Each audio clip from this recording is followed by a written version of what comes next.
que va a ser todo un repaso, ya que habíamos visto en la anterior clase. En primer lugar, dentro de lo que viene a ser el electrocardiograma, recordemos que tenemos propiamente lo que vienen a ser las ondas del electrocardiograma, que son la onda P, que representa la despolarización auricular, complejo QRS, que es la despolarización ventricular, y la onda T, que viene a ser propiamente la repolarización ventricular. Si bien tenemos la despolarización y la repolarización ventricular, recordemos que si medimos cargas justo sobre las membranas de células, por ejemplo en la fibra muscular, si colocamos los electrodos, como no estamos midiendo entre el medio externo e interno de la célula, no estamos midiendo el potencial de acción, sino la forma en que se mueve la carga eléctrica en la fibra muscular o alrededor de ella. Aquí, por ejemplo, tendríamos el electrodo negativo por un lado y el electrodo positivo en otro punto.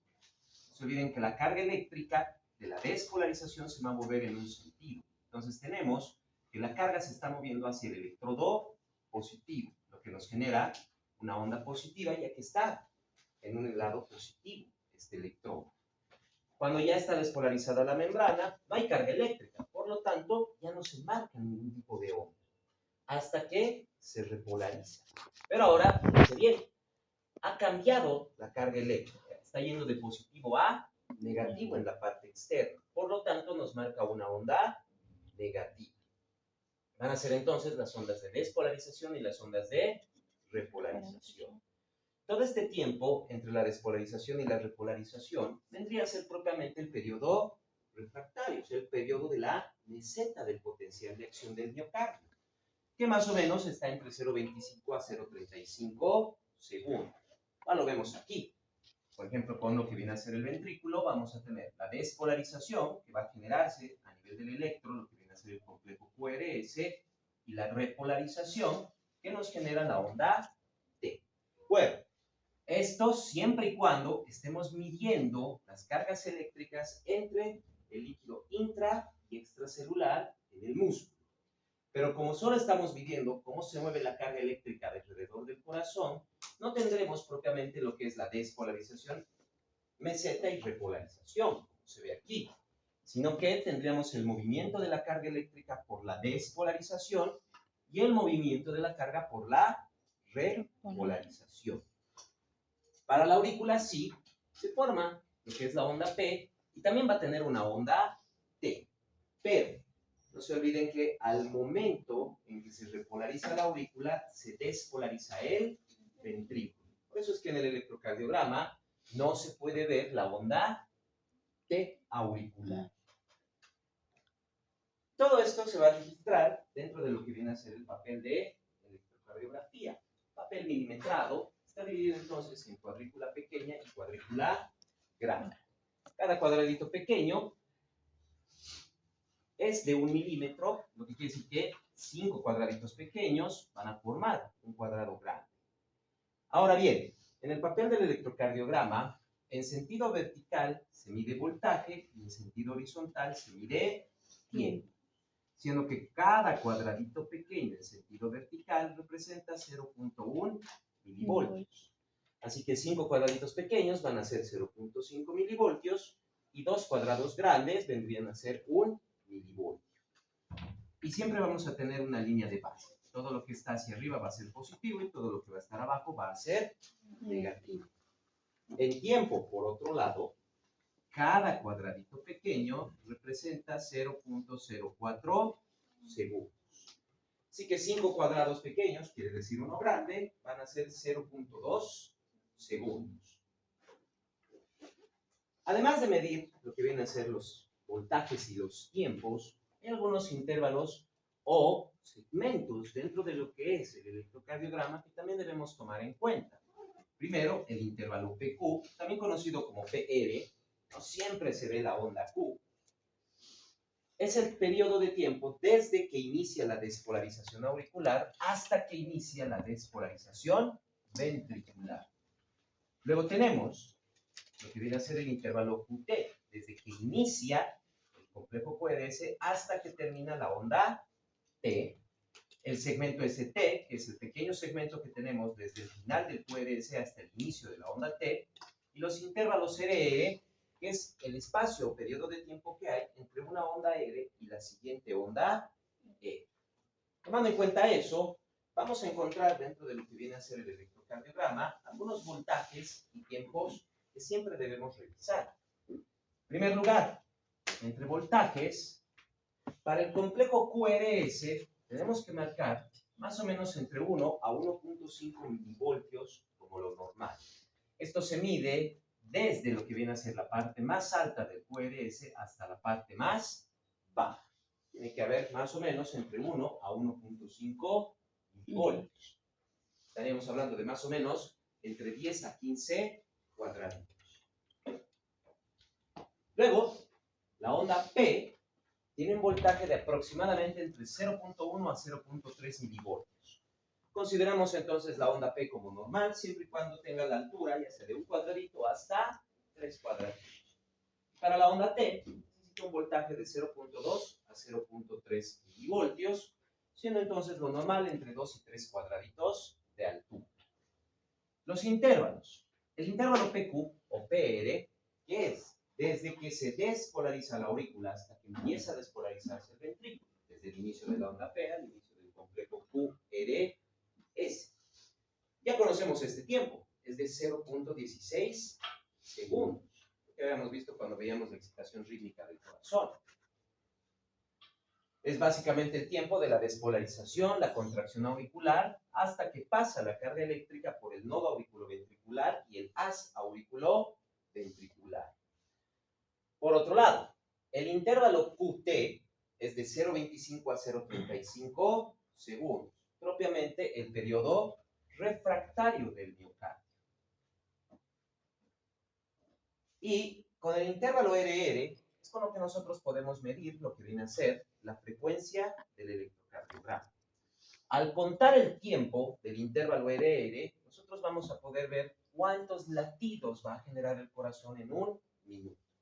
Esto lo calculamos contando la cantidad de cuadraditos desde una onda R hasta la siguiente onda R, en este caso tenemos 23, multiplicando, no se olviden que cada cuadradito es 0.04 segundos.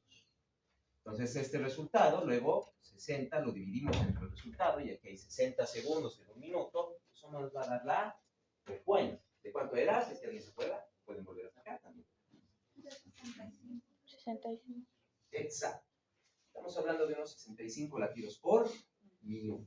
Y no se olviden, como también aclaramos en la anterior clase, si les sale punto algo, no hay cuarto, medio, tercio de latido. Solo redondeenlo, nada más, ya sea superior o al inferior, con las simples reglas de redondeo. Que varíe medio, cuarto, un tercio de latido, un latido, no hay mucha diferencia. Así que no se preocupen en ese sentido. Ahora, al colocar los electrodos en el cuerpo, tampoco los colocamos directamente sobre el músculo cardíaco, sino que colocamos los electrodos en el cuerpo alejados del corazón, obviamente en las extremidades, a nivel del tórax. Así que vamos a medir la forma en que se mueve la carga eléctrica alrededor del corazón, a nivel de lo que vienen a ser los músculos, el tejido extracelular, los tejidos corporales, etc. De esta manera, colocando los electrodos y tomando en cuenta cómo se mueve la carga eléctrica, 60 dividido entre 0.92, 60 entre 0.92.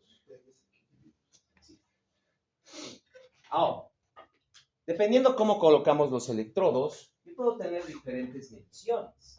Por ejemplo, para este electrodo, vean que su electrodo positivo está en la parte ya despolarizada y el negativo en la parte que todavía no se ha despolarizado.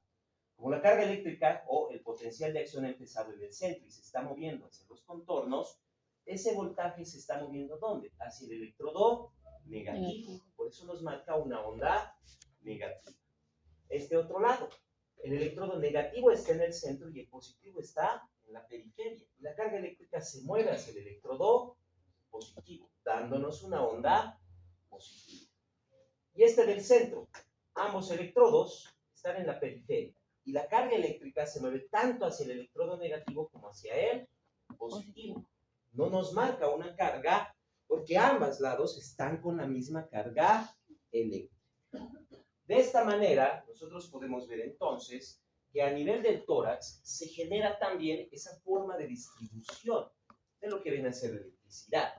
Por ejemplo, aquí tenemos primero la despolarización del tabique. Y, claro, en el tabique se está moviendo por las fibras de Purkinje y el músculo directamente hacia el ápex la carga eléctrica. Pero esta puede fluir alrededor del corazón, moviéndose hacia la parte inferior izquierda del cuerpo. Ya que el tabique se encuentra en esa posición, más o menos en esa misma dirección, se va a mover la carga eléctrica.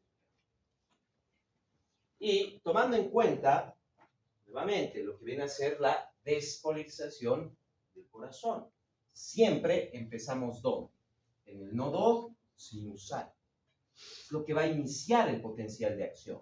No se olviden que eso es lo que sincroniza y regula el ciclo cardíaco. Primero se despolarizan las aurículas, estas se contraen, luego se despolarizan los ventrículos. Al momento en que se empiezan a contraer, las aurículas empiezan a relajarse. Se contrae el ventrículo y el ventrículo siempre se contrae normalmente de la misma manera. Primero el tabique y luego las paredes, siempre empezando en el ápex, moviéndose hacia las bases, empujando o propiamente exprimiendo y comprimiendo la sangre contra las bases de los ventrículos donde se encuentran las válvulas, generando suficiente presión. Si yo colocara el electrodo negativo en alguna parte por sobre el corazón y el electrodo positivo en alguna parte por debajo del corazón, vamos a tener entonces la forma en que se va dibujando el electrocardiograma. Primero, no se olviden, siempre empieza en el nodo sinusal. Lo que quiere decir que al principio no hay carga eléctrica, pero luego la carga eléctrica, ¿dónde va? Del nodo sinusal al nodo auriculoventricular. Se está moviendo hacia el electrodo positivo, lo que nos va a generar la onda P del electrocardiograma. 0.16 segundos después, ¿qué pasa? Se despolariza el ventrículo. Pero, no se olviden, en primer lugar, el asa auriculoventricular, ni bien pasa, no se conecta con las fibras de Purkinje. Una vez que pasa por el esqueleto fibroso, entra levemente dentro del tabique. Y recién en la parte interna del tabique se divide en la rama izquierda y derecha del sistema de Purkinje.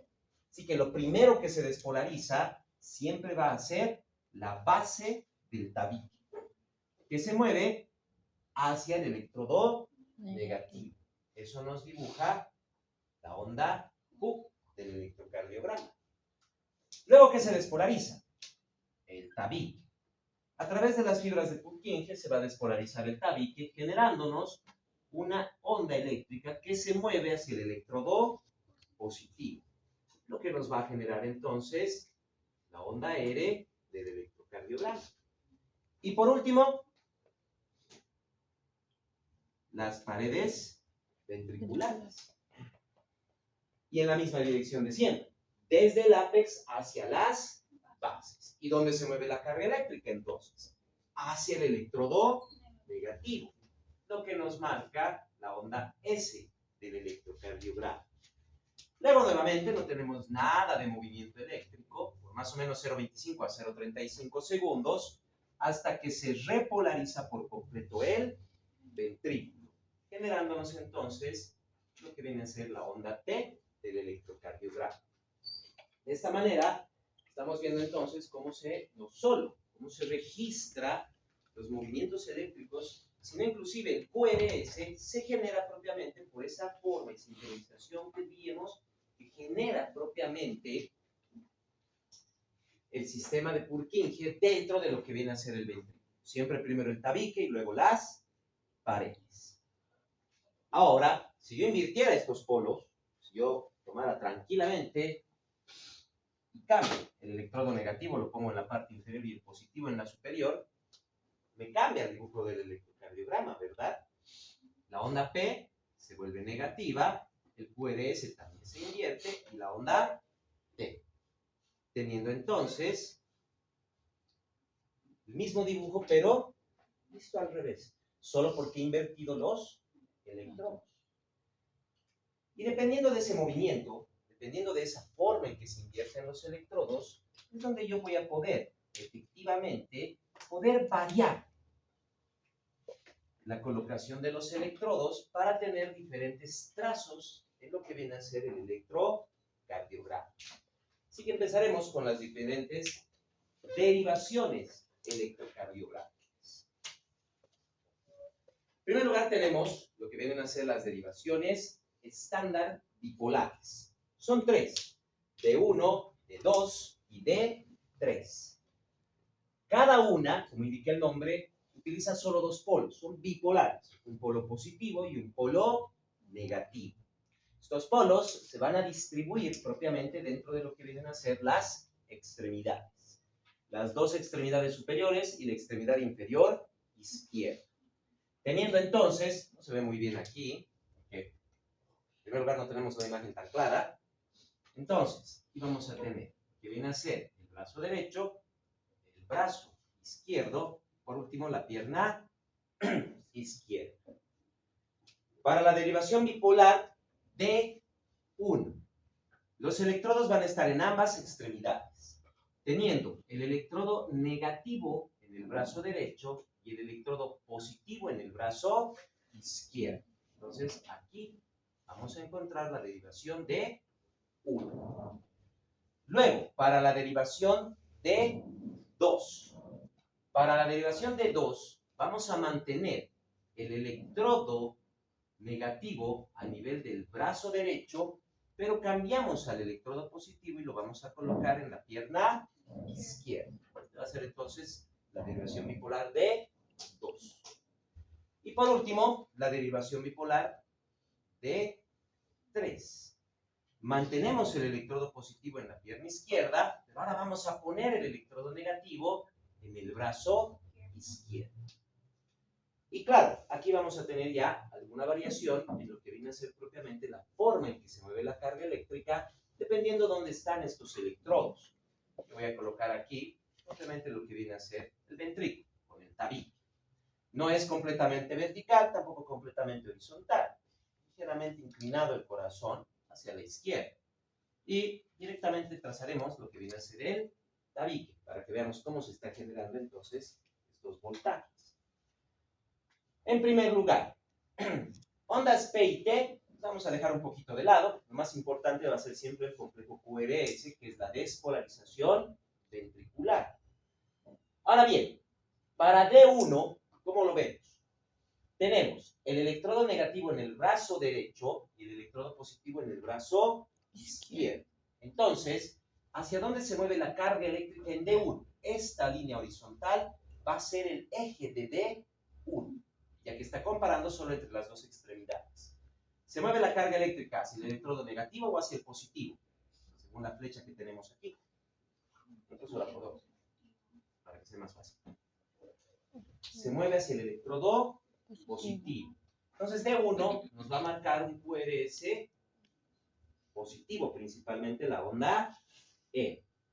En D2 va hacia el positivo también, pero fíjense que aquí se está moviendo levemente hacia el brazo izquierdo, mientras que aquí se mueve la carga eléctrica casi exclusivamente hacia la pierna izquierda. ¿Eso qué quiere decir? Que viendo los electrodos, yo si tuviera, por ejemplo, aquí una pequeña cuadrícula, 4 cuadrados, ¿verdad? Ahora, voy a tener aquí el movimiento de una flecha, directamente. Entonces, si lo veo desde este lado, ¿cuántos cuadraditos ha recorrido? Solo uno. Y si lo veo de este lado, ha recorrido 2. Es lo mismo que pasa con los electrodos. Si la carga eléctrica se mueve hacia ese electrodo, genera mayor voltaje, porque lo está viendo en este sentido. En cambio, si la carga se mueve en otro punto desde el electrodo, lo ve desde otro punto de vista. Entonces, como aquí en D2 se mueve casi exclusivamente hacia la pierna izquierda, que es un electrodo positivo, en D2 también se va a marcar una R positiva, pero va a marcarse con mayor voltaje. ¿Y qué pasa con D3?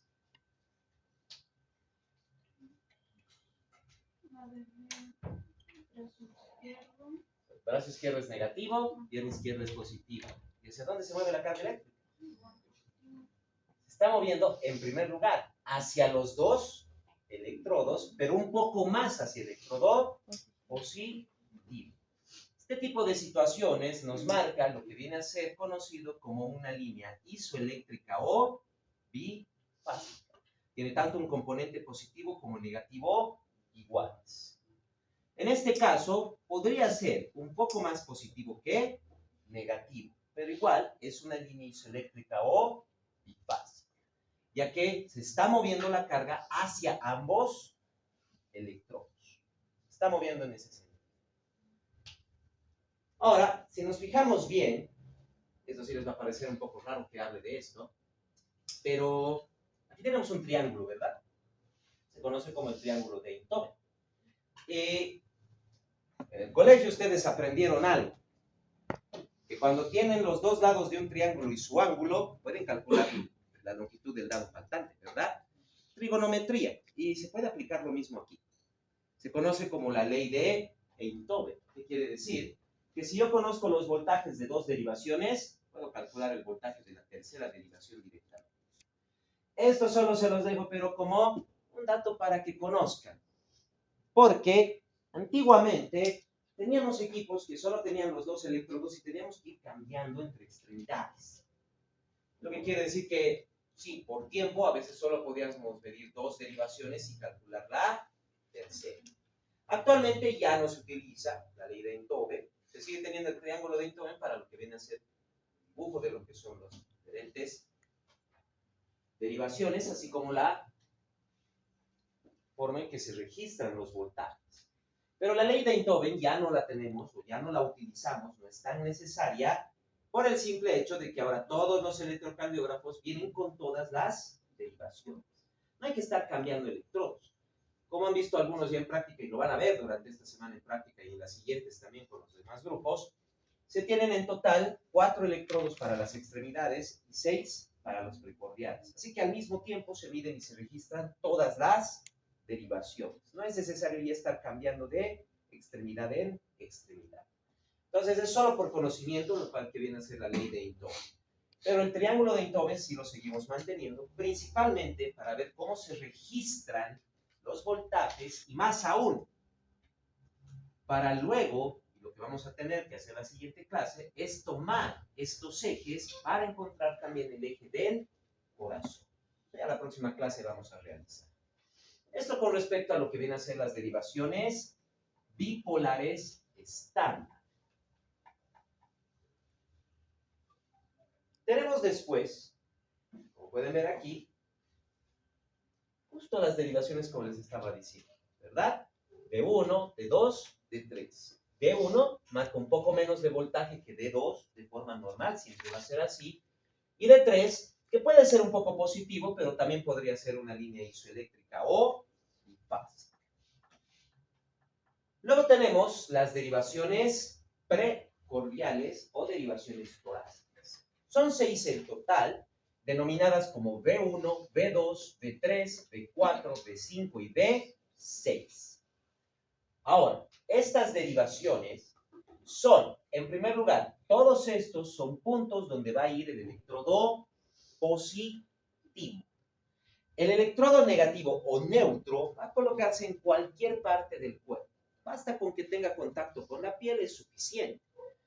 Ya tenemos en las extremidades superiores y en la extremidad inferior izquierda, ya tenemos los 3 electrodos que nos van a dar las derivaciones bipolares y también las unipolares que vamos a ver en un momento. Las precordiales van a estar alrededor del tórax. Tendríamos entonces el electrodo neutro, nos faltaría ese. ¿Dónde lo podríamos colocar?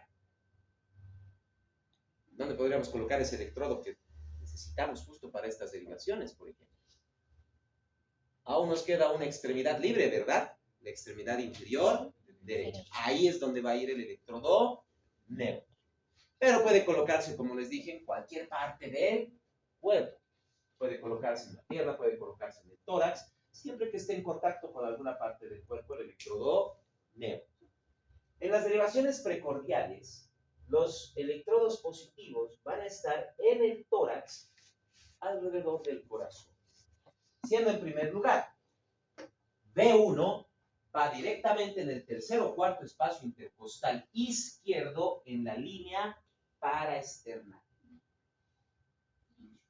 Así, perdón. Derecho en la línea paraesternal.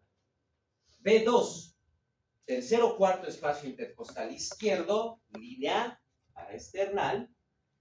B4, lo voy a colocar en el quinto espacio intercostal izquierdo en la línea medio clavicular.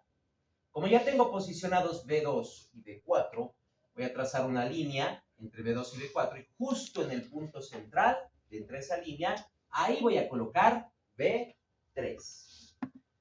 B5 va a ir directamente a lo que viene a ser el quinto espacio intercostal izquierdo, línea axilar anterior, y B6 en el quinto espacio intercostal izquierdo, línea axilar media.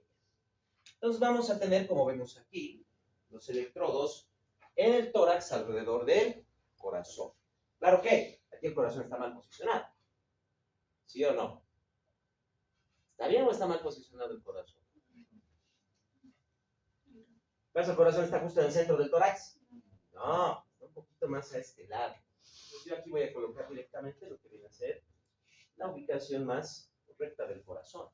Que si nos fijamos bien, B1 y B2 van a quedar en la parte superior del corazón, B4, B5 y B6 están en la parte inferior. De hecho, B4 está un poquito por debajo del ápex del corazón.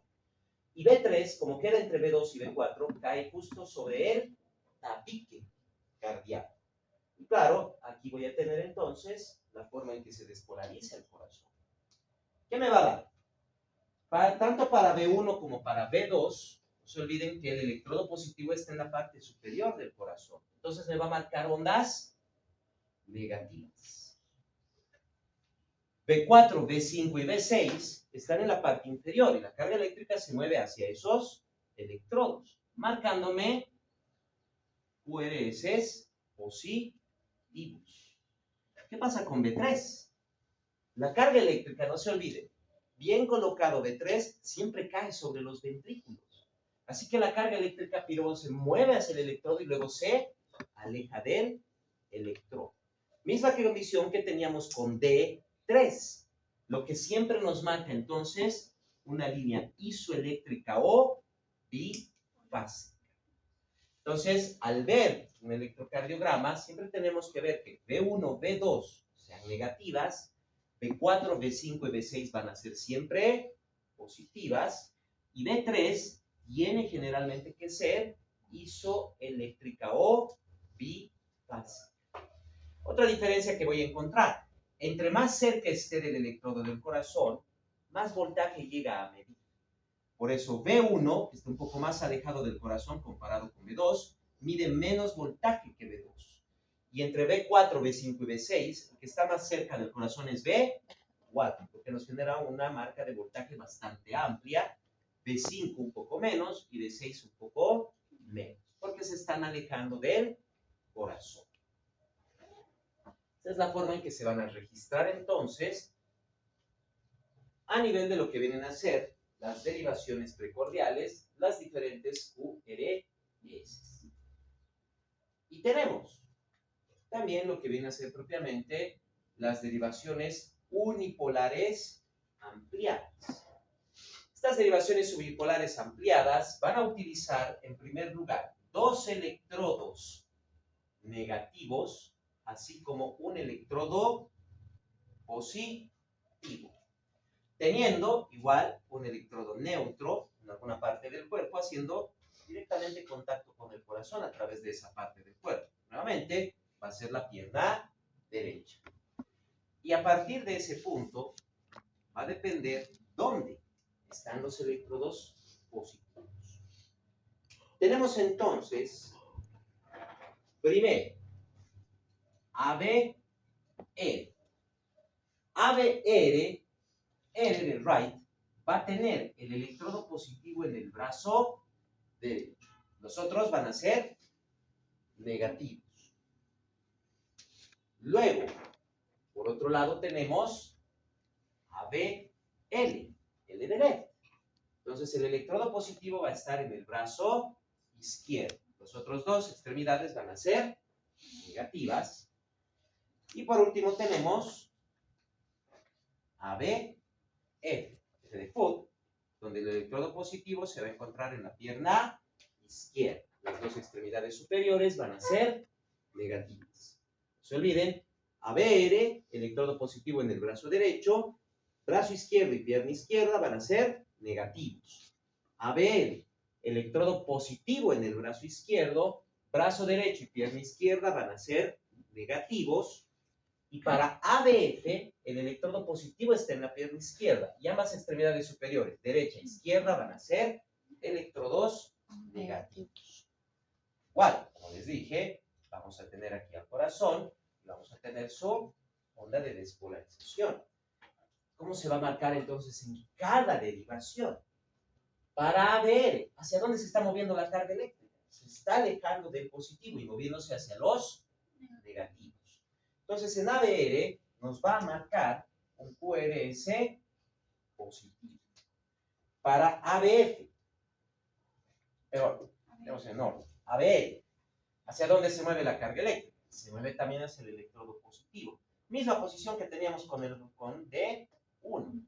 Así que nos va a marcar también una carga positiva. Y aquí ni se han dado cuenta, ¿no? Les estoy diciendo que se está alejando del electrodo positivo, no debería ser una onda negativa. Fíjense bien, ¿dónde están los electrodos? ABF, misma posición que para D2, ¿verdad? Claro, los electrodos negativos van a estar en la parte superior, pero se mueve casi siempre la carga eléctrica hacia la pierna izquierda. También nos va a marcar una carga positiva, pero con mayor voltaje que ABL. Y eso es lo que vemos en las derivaciones unipolares. ABR es generalmente negativa, ABL y ABF van a ser positivas, siendo que ABF me va a marcar más voltaje que ABL. Normalmente de esta manera vamos a tener entonces las 12 derivaciones del electrocardiograma. E igual, aquí vamos a tener los ejes de estas 3 derivaciones, que también nos van a ayudar la próxima clase cuando veamos la interpretación del electrocardiograma. En todo electrocardiograma, entonces, vamos a tener estas 12 derivaciones. ¿Cómo las tenemos aquí? Tenemos D1, D2, D3, ABR, ABL, ABF, B1, B2, B3, B4, B5 y B6. Algunos electrocardiogramas, además, nos van a presentar esta onda de aquí.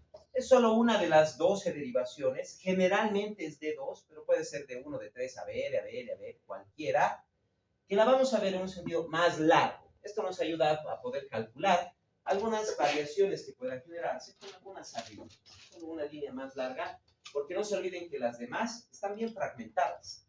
Solo esto es D3, solo esto es ABF, solo esto es B3 y solo esto es B6. Y yo voy a tener una línea más larga para ver algunas variaciones que puedan presentarse. Y lo que estábamos viendo, D1, D2, positivas, siendo D2 la que presenta mayor voltaje. Luego tenemos D3 y, sorpresa, isoeléctrica o básica. ABR normalmente tiene que ser negativo, ABL y ABF positivos, siendo ABF mayor voltaje que ABL. B1, B2 negativos, siendo B2 un poco más de voltaje que B1. B3, de nuevo, isoeléctrico o bifásico. B4, B5, B6. Siendo que B4 presenta el mayor voltaje, B5 un poco menos y B6 un poco menos. Lo normal que estábamos viendo en las derivaciones. Y no solo eso, podemos ver todo lo que hemos visto durante esta clase. Primero, voltaje QRS. El voltaje QRS y la recomendación mayor es siempre verla en las derivaciones bipolares o también se puede ver en las derivaciones unipolares. No tanto para las precordiales, porque recuerden que están sobre el corazón. Ya miren, voltajes extremadamente elevados. Pero dependiendo cómo nos movemos, hay voltajes muy grandes y hay voltajes muy pequeños. Cada electrodo mide diferentes voltajes. Entonces no nos sirve tanto ver el voltaje en las derivaciones precordiales, sí en las bipolares o unipolares. ¿Y cuál tiene mayor voltaje aquí? ¿Cuál ven que tiene mayor voltaje? De las 6. De D1, de 2, de 3, a ver y a ver.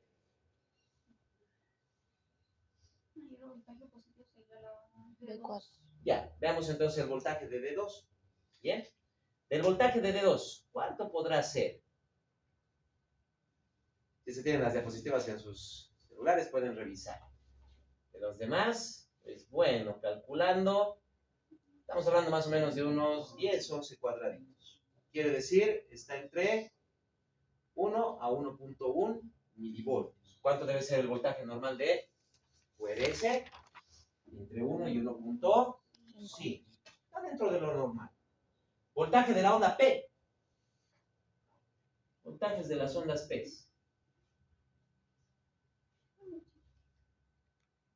Tienen un cuadradito.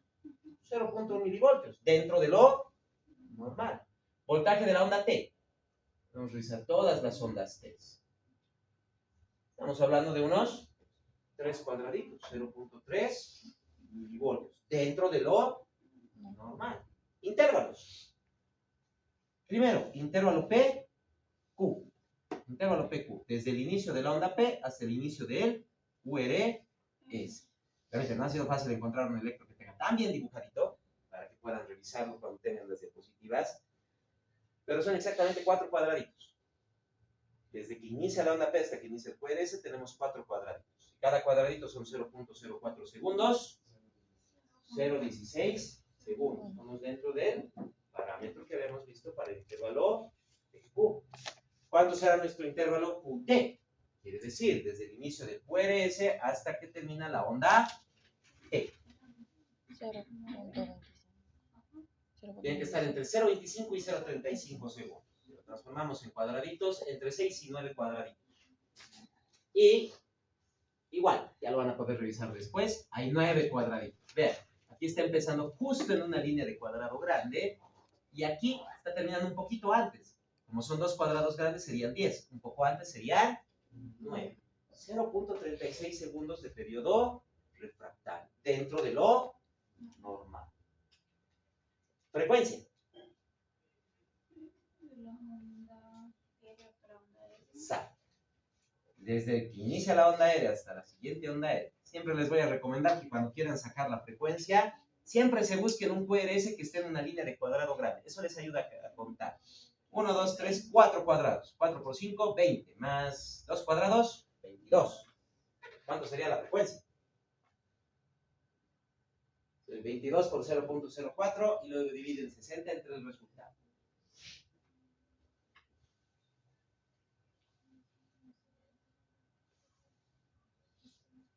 Más o menos. 68. Más o menos, 68 latidos por minuto, aproximadamente. Bien, así tendríamos la frecuencia. Y eso es lo que vemos constantemente en los electrocardiogramas. Ya la próxima clase vamos a ver todo lo que tenemos que analizar ahí, incluyendo no solo la frecuencia, sino ver el ritmo, ver el eje, etcétera, del corazón. ¿Alguna duda que tengan? Como les dije, era mejor pasar el anterior viernes la mitad y ahora la otra parte, que ha sido más fácil de entender. Si hubiéramos tratado de correr con todo ese tema hoy día, habrían quedado muchos huecos. Pero cualquier duda que tengan, cualquier pregunta,